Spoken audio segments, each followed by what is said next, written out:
All right, welcome to the Knackered Golfist. I wanted to talk about a mower that I just saw in a USGA film from the 1973 US Open that was held at Oakmont, and Johnny Miller won with a 63 on Sunday.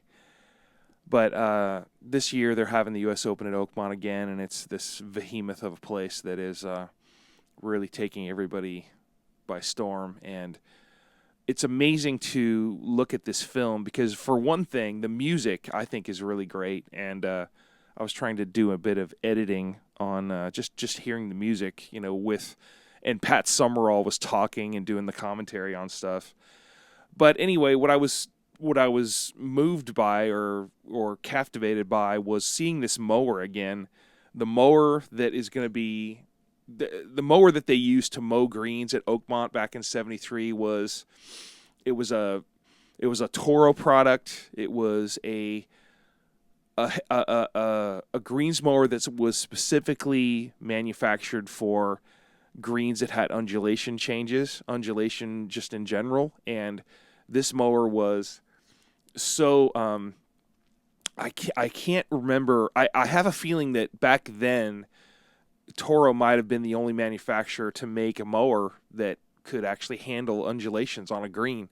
And back when I was doing this superintendent thing over at this place, it was called the Greens of Valencia down in Valencia, California. They had these mowers. We had three of them, and these were, used sort of almost like junk mowers that hadn't been renovated and they hadn't been restored just to manage this place. It was a 27-hole putting course down in Valencia, and it was right behind the 14th tee at Valencia Country Club, where they eventually had the LA Open.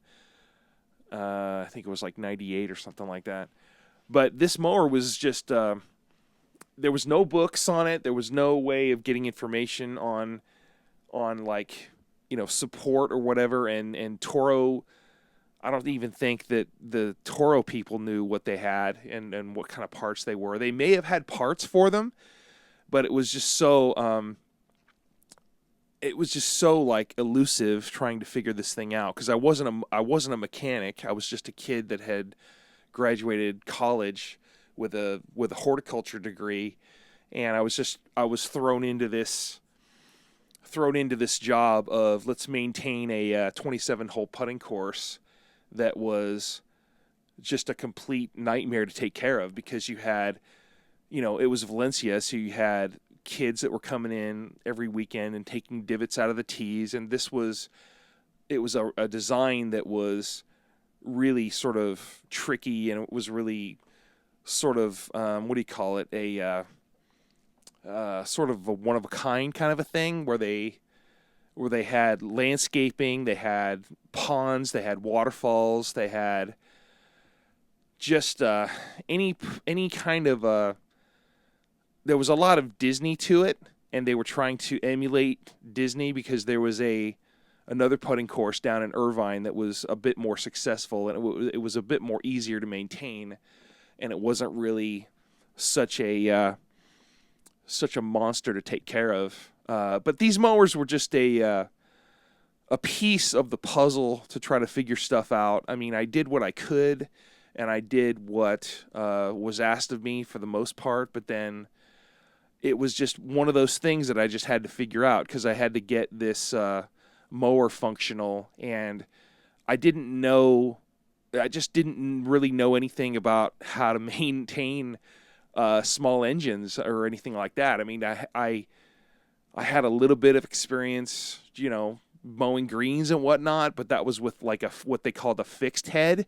But with this floating head deal, there was less risk to scalp the turf on these greens because it was so undulating. That's why they brought in the mower with the floating head, because back in the day, this was, I think, the only mower out there in the I don't want to say in the market, but just like available for people to have these crazy ideas of having these crazy undulating greens. And then I think it might have been a year later or the year after that, Toro came out with this greens mower. It was called the Flex 21, and I think it was a 21-inch greens mower that had a floating head, kind of what this, I guess it was called the Greensmaster 500 was. And so this was a, just me getting down and on my knees and trying to cut paper with it. I mean, that's a big term when you talk about maintaining mowers is will it cut paper, and the reel to bed knife contact and all that stuff, and backlapping and grinding the reels and doing all this stuff. And keep in mind, it was just it was almost like a garage, kind of a shack at the back end of this what they call the putting course. And it was full of like hand tools and like we had edgers, and we had one little rotary mower, and we had the irrigation clocks were in there, and they had just to the side of it was the pit for, or was the holding area for all the sand that we would top dress with. And and then I had a card table for a desk with a chair. And it was really crazy. It was really crazy doing that. And then just the stress that I was having to deal with the owner of this place was just unimaginable. So a little bit of history on this experience of trying to get these mowers going. It got to the point where the company I worked for actually got one of these sort of a professional mechanic over to help me try to get these mowers in shape, because when I got there was a period of time when the mowers weren't cutting at all, and I had no idea how bad they were, just because the mower would mow across the turf and the turf wouldn't be cut. And so I just was doing this stuff like what they say George Lucas did making Star Wars. He just took tchotchkes and popsicle sticks and put them together and made a masterpiece. I mean, I was just like, okay, how are we going to do this? And I got some help from folks in the area. I just looked up a mower shop over in I think it was Canyon Country in Santa Clarita area. It was called ProTech Lawn Mower and Saw Services. And I think the owner there was the guy that actually helped me to figure these things out a little bit. I mean, I had a mower that actually blew the engine. I mean, the engine was so bad and it was so old. It was an old Kawasaki engine.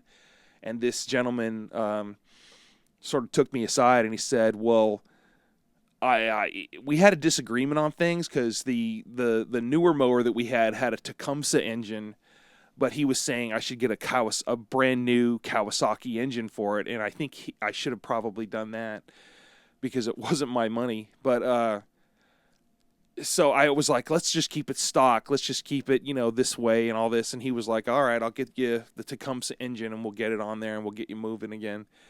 But it was, I was actually thinking of bringing the mowers to him and having him work on them, but I didn't even think that that was part of his business, was to work on this stuff, because I think he may have told me. I don't know. I don't even know if I even asked him if he would just take these from me and just work on them for me and just get them ready to cut and all this other stuff. Because I also remember during this process I wanted to get collars around the greens, and I wanted to get a mower that was it was a McLean reel mower that they had at Home Depot that was like $500 or something, and I bought that.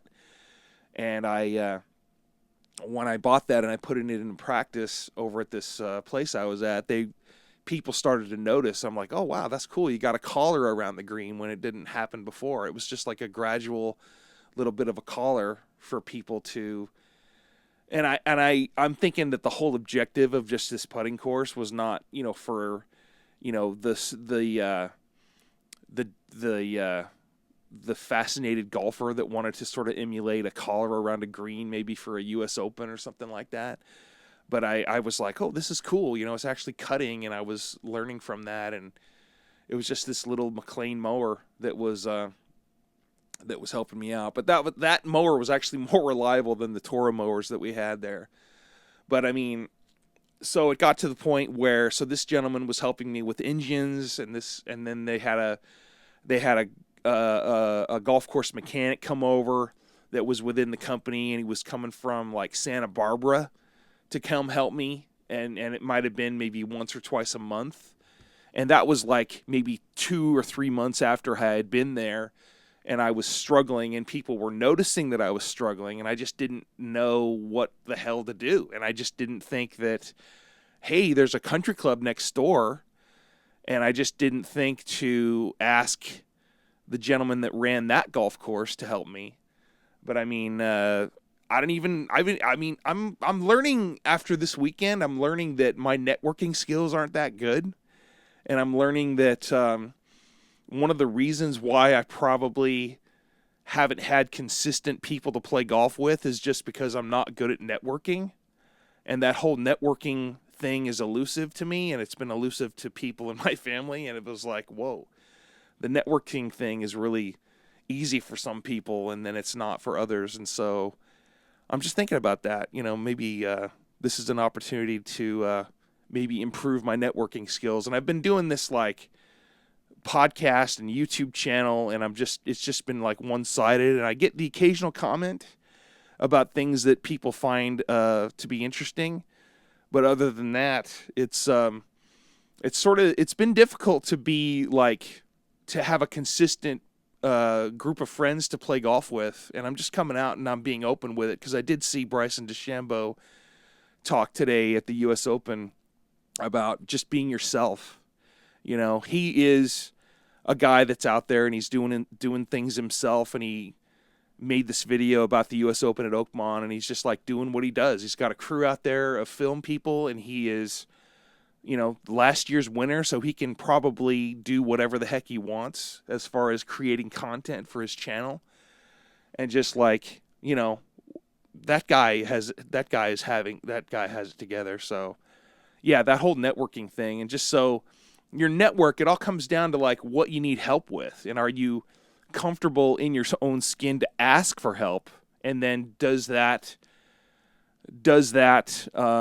really sort of help you along, or do you end up being stuck in where you are, as far as, are you still struggling with the same problem? So anyway, this is just an example of something that I had to experience, and I had to learn, and I had to figure out for myself, and it took this mower. This mower is a symbol of what it's taken me to get to where I am, and I'm just right now I'm talking into a microphone on the floor during an extended sort of holiday weekend. So, and I got to see Bandon Dunes the last couple days, and I did a bit of reflection on that with some videos that I made. So anyway, I just wanted to put a little info out there on this mower that I remember, and I just was blown away by the sort of early 70s kind of film documentary music that I heard in this USGA film about the